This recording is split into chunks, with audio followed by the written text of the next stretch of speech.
بسم اللہ الرحمن الرحیم۔ سورۃ الفاتحہ۔ یہ سورت مکی ہے یا مدنی؟ سورۃ الفاتحہ مکی ہے۔ اس میں 7 آیتیں اور 1 رکوع ہے۔ مکی ان سورتوں کو کہتے ہیں جو ہجرت سے قبل نازل ہوئیں، اور مدنی ان کو جو ہجرت کے بعد نازل ہوئیں۔ اکثر مفسرین کے نزدیک سورۃ الفاتحہ ہجرت سے پہلے نازل ہوئی۔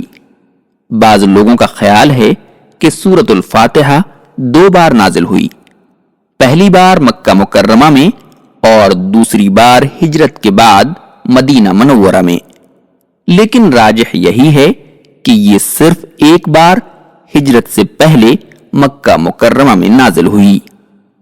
اس کے کئی نام ہیں۔ قرآن کریم اور احادیث نبویہ میں اس سورت کے کئی نام آئے ہیں۔ امام قرطبی نے اس کے 12 نام بتائے ہیں، جو اس طرح ہیں۔ نمبر 1، الصلاۃ، جیسا کہ حدیث قدسی میں آیا ہے، قسمت الصلاۃ بینی و بین عبدی نصفین، الحدیث، یعنی میں نے نماز کو اپنے اور اپنے بندے کے درمیان تقسیم کر دیا ہے۔ اس حدیث میں صلاۃ سے مراد سورۃ الفاتحہ ہے۔ اس سورت کا ابتدائی نصف حصہ اللہ کی حمد و ثنا اور اس کی ربوبیت، الوہیت اور ملوکیت کا اعتراف ہے، اور دوسرا نصف حصہ اللہ سے دعا و مناجات ہے۔ نمبر 2، الحمد، اس لیے کہ اس سورت میں حمد کا ذکر ہے۔ نمبر 3، فاتحۃ الکتاب، اس لیے کہ قرآن کریم کی تلاوت، مصحف کی کتابت اور نماز کی ابتدا اسی سورت سے ہوتی ہے۔ نمبر 4، ام الکتاب، امام بخاری رحمۃ اللہ علیہ نے کتاب التفسیر کے شروع میں لکھا ہے کہ اس کا نام ام الکتاب اس لیے ہے کہ مصحف کی کتابت اور نماز میں قرات کی ابتدا اسی سے ہوتی ہے۔ ایک توجیہ اس کی یہ بھی کی گئی ہے کہ اس سورت میں قرآن کریم کے تمام معانی و مضامین کا ذکر اجمالی طور پر آ گیا ہے۔ نمبر 5، ام القرآن، امام ترمذی نے ابو ہریرہ رضی اللہ عنہ سے روایت کی ہے کہ رسول اللہ صلی اللہ علیہ وسلم نے فرمایا، سورہ الحمدللہ ام القرآن ہے، ام الکتاب ہے اور 7 مثانی ہے۔ نمبر 6، السبع المثانی، اس لیے کہ یہ سورت 7 آیتوں پر مشتمل ہے اور نماز کی ہر رکعت میں ان آیتوں کا اعادہ ہوتا ہے۔ نمبر 7، القرآن العظیم، اس لیے کہ اس میں تمام قرآنی علوم کا ذکر کیا گیا ہے۔ نمبر 8، الشفا، امام دارمی نے ابو سعید خدری رضی اللہ تعالی عنہ سے روایت کی ہے کہ رسول اللہ صلی اللہ علیہ وسلم نے فرمایا، فی فاتحۃ الکتاب شفاء من کل داء، یعنی سورہ فاتحہ میں اللہ تعالی نے ہر بیماری کے لیے شفا رکھی ہے۔ نمبر 9، الرقیہ، یعنی دم، اس لیے کہ رسول اللہ صلی اللہ علیہ وسلم نے اس صحابی سے جس نے ایک سردار قبیلہ پر سورہ فاتحہ پڑھ کر دم کیا تھا اور اس کے جسم سے سانپ کا زہر اتر گیا تھا، کہا کہ تجھے کس نے بتایا کہ یہ دم ہے؟ تو صحابی نے کہا، یا رسول اللہ، میرے دل میں یہ بات ڈال دی گئی تھی۔ نمبر 10، الاساس، امام شعبی رحمۃ اللہ علیہ نے حضرت ابن عباس رضی اللہ عنہما سے روایت کی ہے کہ قرآن کی اساس سورہ فاتحہ ہے۔ جب کبھی بیمار پڑو تو اس سورت کے ذریعے شفا حاصل کرو۔ نمبر 11، الوافیہ، سفیان بن عوینہ کہتے ہیں کہ نماز میں سورہ فاتحہ کی تقسیم نہیں ہو سکتی، یعنی دیگر سورتوں کی طرح اسے نصف نصف 2 رکعتوں میں پڑھنا جائز نہیں، اس لیے اس کا نام الوافیہ ہے۔ نمبر 12، الکافیہ، یحییٰ بن ابی کثیر کہتے ہیں کہ یہ سورت دوسری سورتوں کے بدلے میں کافی ہو جاتی ہے، لیکن دوسری سورتیں اس کے بدلے میں کافی نہیں ہوتی ہیں، اس لیے اس کا نام الکافیہ ہے۔ اس کی فضیلت، یہ سورت قرآن کریم کی عظیم ترین سورت ہے۔ اس کی فضیلت میں نبی کریم صلی اللہ علیہ وسلم کی کئی صحیح حدیثیں آئی ہیں۔ یہاں کچھ حدیثوں کا اختصار کے ساتھ ذکر کیا جاتا ہے۔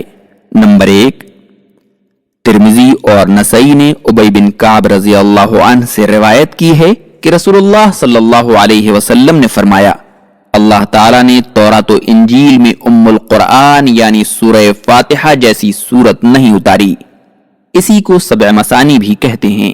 نمبر 2، مسند احمد میں ہے کہ ابو سعید بن المعلی رضی اللہ عنہ کو رسول اللہ صلی اللہ علیہ وسلم نے کہا کہ میں تجھے مسجد سے نکلنے سے پہلے قرآن کریم کی عظیم ترین سورت سکھاؤں گا۔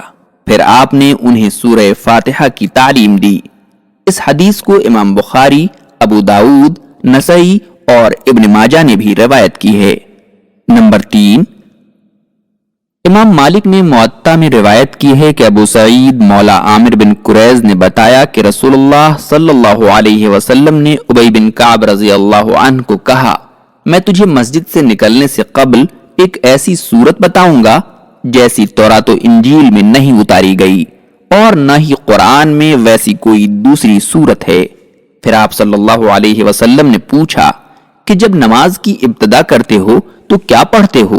انہوں نے الحمدللہ رب العالمین پڑھی۔ آپ نے فرمایا یہی وہ سورت ہے۔ نمبر 4، امام احمد نے عبداللہ بن جابر رضی اللہ عنہ سے ایک حدیث روایت کی ہے جس میں رسول اللہ صلی اللہ علیہ وسلم نے فرمایا کہ قرآن کریم کی سب سے بہترین سورت سورہ فاتحہ ہے۔ نمبر 5، اس سورہ کریمہ کے فضائل میں سے یہ بھی ہے کہ اسے پڑھ کر پھونکنے سے سانپ کے کاٹے کا زہر اللہ کے حکم سے اتر جاتا ہے۔ امام بخاری نے ابو سعید خدری رضی اللہ عنہ سے روایت کی ہے کہ ہم ایک بار سفر میں تھے، ایک جگہ پڑاؤ ڈالا تو ایک لڑکی آئی اور بتایا کہ قبیلے کے سردار کو سانپ نے ڈس لیا ہے اور ہمارے لوگ باہر گئے ہوئے ہیں، کیا آپ لوگوں میں کوئی دم کرنے والا ہے؟ تو ہم میں سے ایک آدمی اٹھ کر گیا جس کے بارے میں ہم لوگ نہیں جانتے تھے کہ دم کرنا جانتا ہے۔ اس نے دم کیا تو سانپ کا زہر اتر گیا۔ اس نے اسے 30 بکریاں دیں اور ہم سب کو دودھ بھی پلایا۔ جب وہ واپس آیا تو ہم نے اس سے پوچھا کہ کیا تم دم کرنا جانتے تھے؟ اس نے جواب میں کہا کہ میں نے تو صرف سورہ فاتحہ پڑھ کر دم کیا ہے۔ ہم نے کہا کہ بکریوں کے معاملے کو ایسے ہی رہنے دو یہاں تک کہ ہم رسول اللہ صلی اللہ علیہ وسلم سے پوچھ لیں۔ جب ہم مدینہ آئے اور آپ صلی اللہ علیہ وسلم سے پوچھا تو آپ صلی اللہ علیہ وسلم نے فرمایا کہ اسے کیسے معلوم ہوا کہ سورہ فاتحہ منتر ہے؟ تم لوگ ان بکریوں کو آپس میں تقسیم کرتے وقت میرا بھی ایک حصہ رکھنا۔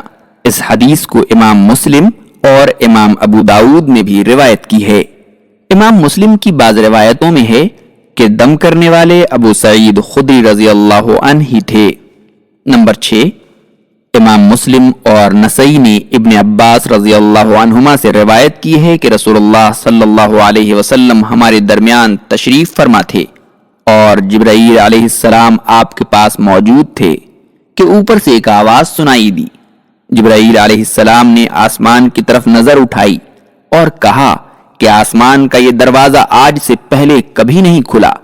اس سے ایک فرشتہ اترا اور رسول اللہ صلی اللہ علیہ وسلم کے پاس آیا اور کہا کہ آپ کو 2 نور دیے جانے کی خوشخبری دیتا ہوں جو آپ سے پہلے کسی نبی کو نہیں دیے گئے، سورہ فاتحہ اور سورہ بقرہ کی آخری آیتیں۔ ان کا ایک حرف بھی آپ پڑھیں گے تو اس کا بدل آپ کو دیا جائے گا۔ نمبر 7، سورہ فاتحہ کی فضیلت اس سے بھی ثابت ہوتی ہے کہ نبی کریم صلی اللہ علیہ وسلم نے فرمایا، جس نے نماز پڑھی اور اس میں سورہ فاتحہ نہ پڑھی تو وہ نماز ناقص ہوگی۔ نبی کریم صلی اللہ علیہ وسلم نے اس بات کو 3 بار دہرایا۔ اس حدیث میں یہ بھی آیا ہے کہ اللہ تعالیٰ نے فرمایا، میں نے نماز یعنی سورہ فاتحہ کو اپنے اور اپنے بندے کے درمیان تقسیم کر دیا ہے اور میں اپنے بندے کو وہ دیتا ہوں جو وہ مانگتا ہے۔ مسلم، نسائی، موطا، مسند احمد۔ نماز میں سورہ فاتحہ پڑھنا امام اور مقتدی سب پر واجب ہے۔ نبی کریم صلی اللہ علیہ وسلم کی صحیح احادیث سے یہ بھی ثابت ہے کہ سورہ فاتحہ پڑھے بغیر کوئی نماز قبول نہیں ہوتی۔ جن حضرات نے سورہ فاتحہ پڑھنا واجب نہیں سمجھا ہے ان کی مشہور دلیلیں یہ ہیں۔ الف، اللہ تعالیٰ نے قرآن کریم میں فرمایا ہے کہ وَإِذَا قُرِئَ الْقُرْآنُ فَاسْتَمِعُوا لَهُ وَأَنصِتُوا، یعنی جب قرآن پڑھا جائے تو خاموشی اختیار کرو اور دھیان دے کر سنو۔ الاعراف آیت 204۔ اس کا جواب یہ ہے کہ یہ حکم عام ہے اور نماز میں قرأت فاتحہ کے وجوب سے متعلق حدیثیں خاص اور بہت ہی واضح اور صریح ہیں اور اس آیت کی تخصیص کرتی ہیں۔ ان کی دوسری دلیل رسول اللہ صلی اللہ علیہ وسلم کا یہ قول ہے کہ مالی انازع القرآن، یعنی کیا بات ہے کہ نماز میں لوگ میرے ساتھ قرآن پڑھتے ہیں۔ اس کا جواب یہ ہے کہ اس حدیث میں یہ بھی ہے کہ آپ صلی اللہ علیہ وسلم نے فرمایا لا تفعلوا الا بأم القرآن وإنه لا صلاة لمن لم يقرأ بها، یعنی سورہ فاتحہ کے علاوہ اور کچھ نہ پڑھو کیونکہ اس کے بغیر نماز نہیں ہوتی۔ ابو داؤد، ترمذی، نسائی۔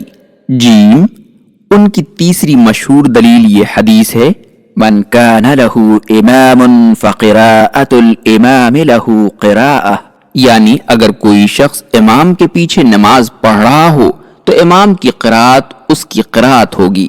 اس کا جواب یہ ہے کہ اس حدیث میں محدثین کا کلام ہے۔ وجوب قراءت فاتحہ والی صحیح احادیث کے ہوتے ہوئے یہ قابل قبول نہیں، لیکن اس کا بہترین جواب یہ ہے کہ وجوب قراءت والی حدیثیں اس کی تخصیص کرتی ہیں، یعنی جہری نمازوں میں سورہ فاتحہ کی قراءت کے بعد امام کی قراءت مقتدی کی قراءت ہوگی۔ اب آئیے ان احادیث صحیحہ پر ایک نظر ڈالی جائے جن کی بنیاد پر محدثین کرام کی کثیر تعداد نے فاتحہ کی قراءت کو امام اور مقتدی سب کے لیے واجب قرار دیا ہے۔ نمبر 1، ابو ہریرہ رضی اللہ عنہ کی حدیث جو ابھی گزری ہے کہ نبی کریم صلی اللہ علیہ وسلم نے فرمایا جس نے کوئی نماز پڑھی اور اس میں سورہ فاتحہ نہ پڑھی تو وہ نماز ناقص ہوگی۔ آپ نے یہ بات 3 بار دہرائی۔ ابو ہریرہ رضی اللہ تعالیٰ عنہ سے کہا گیا کہ ہم لوگ تو امام کے پیچھے ہوتے ہیں، تو انہوں نے فرمایا کہ دل میں پڑھ لیا کرو، کیونکہ میں نے رسول اللہ صلی اللہ علیہ وسلم کو کہتے سنا ہے اللہ تعالیٰ نے کہا ہے کہ میں نے نماز یعنی سورہ فاتحہ کو اپنے اور اپنے بندے کے درمیان تقسیم کر دیا ہے۔ الحدیث، مسلم، نسائی، موطا مسند احمد۔ نمبر 2، ابو ہریرہ رضی اللہ عنہ کی دوسری حدیث کہ رسول اللہ صلی اللہ علیہ وسلم نے فرمایا وہ نماز کفایت نہیں کرتی جس میں سورہ فاتحہ نہ پڑھی جائے، صحیح ابن خزیمہ۔ نمبر 3، عبادہ بن صامت رضی اللہ عنہ کی حدیث کہ رسول اللہ صلی اللہ علیہ وسلم نے فرمایا اس شخص کی نماز نہیں ہوتی جو سورہ فاتحہ نہیں پڑھتا، متفق علیہ۔ نمبر 4، ابو ہریرہ رضی اللہ عنہ کی روایت ہے کہ مجھے اللہ کے رسول صلی اللہ علیہ وسلم نے یہ اعلان کر دینے کا حکم دیا لا صلاة الا بقراءة فاتحة الکتاب فما زاد، یعنی نماز صحیح نہیں ہوتی جب تک سورہ فاتحہ اور قرآن کا کچھ اور حصہ نہ پڑھا جائے، ابو داؤد۔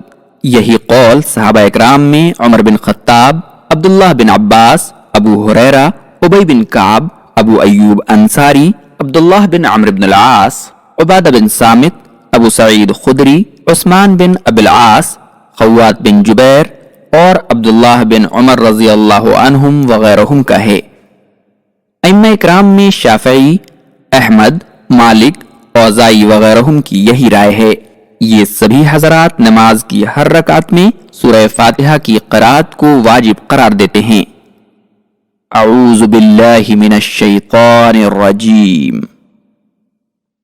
اس کا معنی یہ ہے کہ میں اللہ تعالیٰ کے ذریعے مردود شیطان سے پناہ مانگتا ہوں۔ اللہ تعالیٰ نے قرآن کریم میں بندوں کو مردود شیطان کے شر سے پناہ مانگنے کا حکم دیا ہے۔ فرمایا خذ العفو وأمر بالعرف وأعرض عن الجاهلين وإما ينزغنك من الشيطان نزغ فاستعذ بالله إنه سميع عليم۔ الاعراف آیت 199 200۔ اور فرمایا وَقُلْ رَبِّ أَعُوذُ بِكَ مِنْ هَمَزَاتِ الشَّيَاطِينِ وَأَعُوذُ بِكَ رَبِّ أَنْ يَحْضُرُونَ۔ المومنون آیت 97-98۔ اور فرمایا ادفع باللتی ہی احسن فإذا الذی بینک وبینہ عداوة كأنہ ولی حمیم وما يلقاها إلا الذین صبروا وما يلقاها إلا ذو حظ عظیم وَإِمَّا يَنزَغَنَّكَ مِنَ الشَّيْطَانِ نَزْغٌ فَاسْتَعِذْ بِاللَّهِ إِنَّهُ هُوَ السَّمِيعُ الْعَلِيمُ۔ فصلت آیت 34-36۔ ان آیتوں میں اللہ تعالیٰ نے نبی کریم صلی اللہ علیہ وسلم کو شیطان سے پناہ مانگنے کی نصیحت کی ہے، کیونکہ جنوں کا شیطان انسان کا ایسا دشمن ہے جو کسی بھی بھلائی اور احسان کو نہیں مانتا اور ہر وقت اس کے خلاف سازش میں لگا رہتا ہے۔ نبی کریم صلی اللہ علیہ وسلم کی صحیح احادیث سے بھی اس کا ثبوت ملتا ہے کہ مسلمان کی زندگی میں اللہ کے ذریعے شیطان مردود کے شر سے پناہ مانگنے کی بڑی اہمیت ہے۔ ابو سعید خدری رضی اللہ عنہ سے روایت ہے کہ رسول اللہ صلی اللہ علیہ وسلم جب رات کو نماز کے لیے کھڑے ہوتے تو تکبیر کہتے، پھر کہتے سبحانک اللہم ربنا وبحمدک وتبارک اسمک وتعالی جدک ولا الہ غیرک، پھر 3 بار لا الہ غیرک کہتے، پھر کہتے اعوذ باللہ السمیع العلیم من الشیطان الرجیم من ہمزہ ونفخہ ونفثہ۔ ابو داود، نسائی، ترمذی، ابن ماجہ۔ عبداللہ بن مسعود رضی اللہ عنہ سے روایت ہے کہ نبی کریم صلی اللہ علیہ وسلم کہا کرتے تھے اللہم انی اعوذ بک من الشیطان الرجیم من نفخہ ونفثہ۔ معاذ بن جبل رضی اللہ عنہ کہتے ہیں کہ 2 آدمی نے رسول اللہ صلی اللہ علیہ وسلم کے پاس آپس میں گالی گلوچ کیا۔ ان میں کا ایک آدمی اتنا زیادہ غصہ ہوا کہ ایسا معلوم ہوتا تھا اس کی ناک غصے سے پھٹ جائے گی۔ آپ نے فرمایا کہ میں ایک ایسا کلمہ جانتا ہوں جسے اگر وہ کہے تو اس کا غصہ ختم ہو جائے۔ معاذ نے پوچھا کہ اے اللہ کے رسول وہ کون سا کلمہ ہے؟ تو آپ صلی اللہ علیہ وسلم نے فرمایا یوں کہے اللہم انی اعوذ بک من الشیطان الرجیم۔ الحدیث احمد، ابو داود، ترمذی، نسائی۔ اسی حدیث کو حافظ ابو یعلا موصلی نے ابی بن کعب سے روایت کی ہے۔ قرآن کریم کی تلاوت سے پہلے شیطان مردود کے شر سے پناہ مانگنے کا حکم۔ عام حالات کے علاوہ اللہ تعالیٰ نے مسلمانوں کو اس بات کا خاص طور پر حکم دیا ہے کہ جب وہ قرآن کریم کی تلاوت کرنا چاہیں تو پہلے اللہ کے ذریعے شیطان مردود کے شر سے پناہ مانگ لیں۔ سورۃ النحل میں ہے فَإِذَا قَرَأْتَ الْقُرْآنَ فَاسْتَعِذْ بِاللَّهِ مِنَ الشَّيْطَانِ الرَّجِيمِ۔ جب تم قرآن پڑھو تو اللہ کے ذریعے مردود شیطان سے پناہ مانگ لو۔ اسی آیت کے پیش نظر جمہور علماء کا قول ہے کہ نماز کے علاوہ دیگر حالات میں قراءت قرآن کی ابتدا سے پہلے اعوذ باللہ پڑھنا مستحب ہے۔ حالت نماز کے بارے میں راجح یہی معلوم ہوتا ہے کہ بسم اللہ اور سورہ فاتحہ کے قبل اعوذ باللہ سری یا جہری طور پر پڑھ لیا جائے، کیونکہ یہ آیت قراءت قرآن کی تمام حالتوں کو شامل ہے۔ بسم اللہ الرحمن الرحیم، یہ کس سورت کی آیت ہے؟ صحابہ کرام نے حضرت عثمان رضی اللہ عنہ کے زمانے میں جو مصحف تیار کیا اور جس کی تمام صحابہ کرام نے تائید و توثیق کی، اس مصحف میں سورہ برات کے علاوہ تمام سورتوں کی ابتدا میں بسم اللہ لکھی گئی۔ اس مصحف میں کوئی بھی ایسی چیز نہ لکھی گئی جو قرآن کریم کا حصہ نہ تھی، نہ سورتوں کے نام لکھے گئے، نہ ہی آیتوں کی تعداد اور نہ کلمہ آمین، تاکہ کوئی شخص اللہ نہ کرے غیر قرآن کو قرآن سمجھ لے۔ اس تمام تر احتیاط کے باوجود بسم اللہ صرف ایک سورت کے علاوہ تمام سورتوں کی ابتدا میں لکھی گئی، جن کی تعداد 113 ہے۔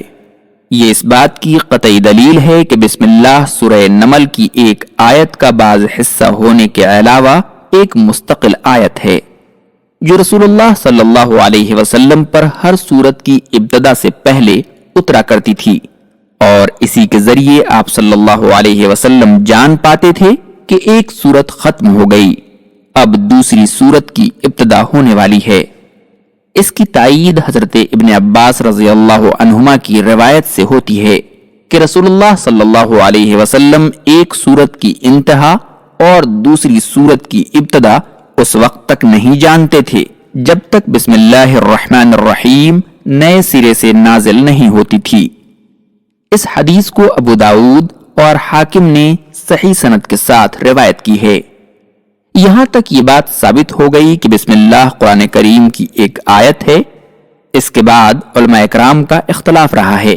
کچھ لوگوں نے کہا ہے کہ سورہ برات کے علاوہ یہ ہر سورت کی ایک آیت ہے، تو گویا سورہ فاتحہ کی بھی ایک آیت ہے۔ امام مالک، ابو حنیفہ اور ان کے اصحاب کہتے ہیں کہ یہ نہ تو سورہ فاتحہ کی آیت ہے نہ ہی کسی دوسری سورت کی۔ داؤد ظاہری کا خیال ہے کہ ہر سورت کی ابتدا میں یہ ایک مستقل آیت ہے، لیکن کسی سورت کا حصہ نہیں ہے۔ بسم اللہ بآواز بلند پڑھی جائے یا آہستہ؟ اس اختلاف کی وجہ سے جہری نمازوں میں سورہ فاتحہ سے پہلے بسم اللہ کو بآواز بلند پڑھنے کے بارے میں ائمہ اکرام کا اختلاف ہو گیا ہے۔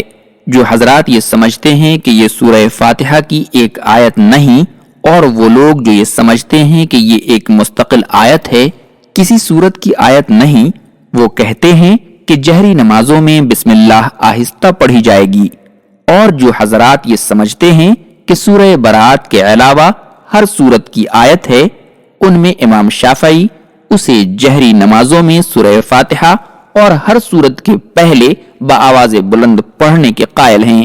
ان لوگوں نے ابو ہریرہ، ابن عباس اور ام سلمہ رضی اللہ عنہم وغیرہم سے مروی احادیث سے استدلال کیا ہے، جن میں اس بات کی صراحت ہے کہ رسول اللہ صلی اللہ علیہ وسلم نے سورہ فاتحہ سے پہلے بسم اللہ بآواز بلند پڑھی۔ دیکھیے ابن کثیر و فتح القدیر۔ لیکن خلفائے اربعہ احمد بن حنبل اور سفیان ثوری وغیرہم کی رائے ہے کہ نماز میں بسم اللہ بآواز بلند نہیں پڑھی جائے گی۔ ان لوگوں نے امام مسلم کی حضرت عائشہ صدیقہ رضی اللہ عنہا سے روایت کردہ حدیث سے استدلال کیا ہے کہ رسول اللہ صلی اللہ علیہ وسلم نماز میں قرات الحمدللہ رب العالمین سے شروع کرتے تھے۔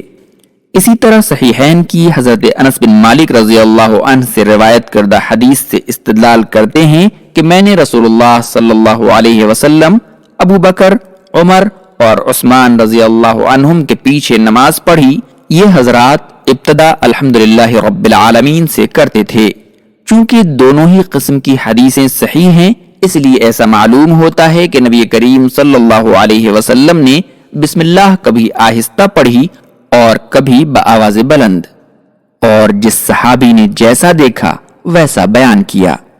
بہتر یہی ہے کہ کبھی آہستہ پڑھی جائے اور کبھی بآواز بلند، تاکہ دونوں قسم کی حدیثوں پر عمل ہو جائے۔ اور ائمہ اکرام کا اجماع بھی ہے کہ چاہے بسم اللہ بآواز بلند پڑھی جائے یا آہستہ، نماز کی صحت میں کوئی خلل واقع نہیں ہوتا۔ بسم اللہ کی فضیلت قرآن کریم کی کئی آیتوں اور کئی صحیح احادیث سے معلوم ہوتا ہے کہ ایک مسلمان کی زندگی میں بسم اللہ کی بڑی اہمیت ہے، اور کوئی بھی کام کرنے سے پہلے بسم اللہ کہنا باعث خیر و برکت اور اللہ کی نصرت و حمایت اور تائید و حفاظت کا سبب ہے۔ مسند احمد کی روایت ہے کہ بسم اللہ کہنے سے شیطان ذلیل ہو جاتا ہے، یہاں تک کہ مکھی کی مانند حقیر بن جاتا ہے۔ اسی لیے کھانے پینے، جانور ذبح کرنے، بیوی سے مباشرت کرنے، وضو کرنے اور بیت الخلاء میں داخل ہونے سے پہلے اور تمام دوسرے کاموں کے کرنے سے پہلے بسم اللہ کہنا مستحب ہے۔